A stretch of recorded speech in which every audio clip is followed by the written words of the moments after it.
Hey, this is Russell Moore, and this is One Thing You Missed.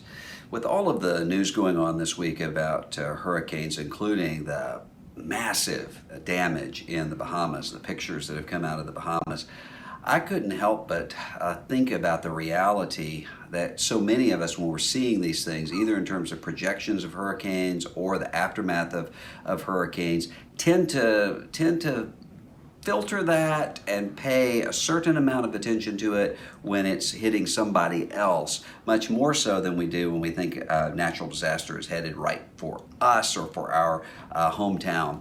And I thought about that a lot because 14 years ago, Hurricane Katrina hit my hometown, Biloxi, Mississippi, and I remember because the whole weight of the world was on me and my grandmothers having lost their homes, and people that I loved losing everything that they had, about how quickly the world seemed to move on. And it was still weighing on me.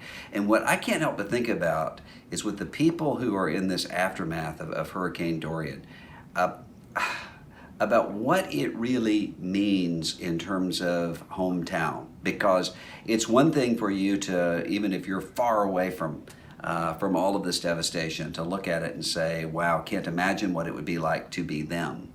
Looking around and seeing everything you ever knew gone. But in reality, the Bible teaches us all of us are headed there eventually. All of those things that we've built around us that are familiar are all ultimately swept away by time and by death. I've been with a group of friends reading through T.S. Eliot's 4 quartets, and that first of the quartets, Burnt Norton, about the wreckage of a house that's been burned out, and about the way that God, or the way that human beings experience time, and that sort of sense of decay that comes along with time. If we really think about it, that really weighs down on us. That's why we find all of these ways to distract ourselves from those things. But the reason that a hurricane is so devastating, or a tornado, or an earthquake, or a tsunami, not simply because of the danger that it does to human life, although that's great, but seeing the wreckage and seeing the loss of familiarity, there is a real sense of loss that comes from the fact that we as human beings are created to be rooted. We didn't come out of nowhere. And I think that ought to point us to something that we need to constantly be remembering about the gospel of Jesus Christ. C.S. Lewis, one of my heroes in the faith, talks a great deal about hearing those messages from a far-off country, of having a kind of nostalgia for the future, for a place that we haven't known. And we learn those sorts of affections seeing the signs that are built around the things that we do know. So the fact that we are in Christ, Jesus is from somewhere.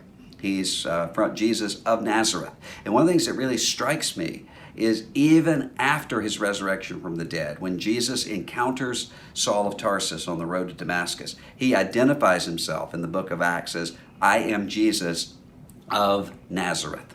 So I think there is a way that we can idolize our hometowns or our homes, or whatever we have in terms of familiarity, and act as though all of these things are permanent and we can just build a fortress around them and hold on to them, that ultimately we can't. Or we can become the sort of people who don't have the gratitude to God for giving us those aspects of rootedness. And so I think when we're grieving along with people who have lost their homes, they've lost the landmarks of the land around them, that ought to prompt us not just to sort of feel sympathy for people, but also to recognize that's where we're headed to. But that's not the end of the story. We're headed beyond that to what Jesus promises in a New Jerusalem that cannot be touched by. There is no sea there. There is no possibility of destruction and decay there. And that New Jerusalem we learn to love in all of our respective hometowns and all of our respected places of familiarity. But when we arrive, we'll recognize this is our hometown. This is Russell Moore, and this is One Thing You Missed.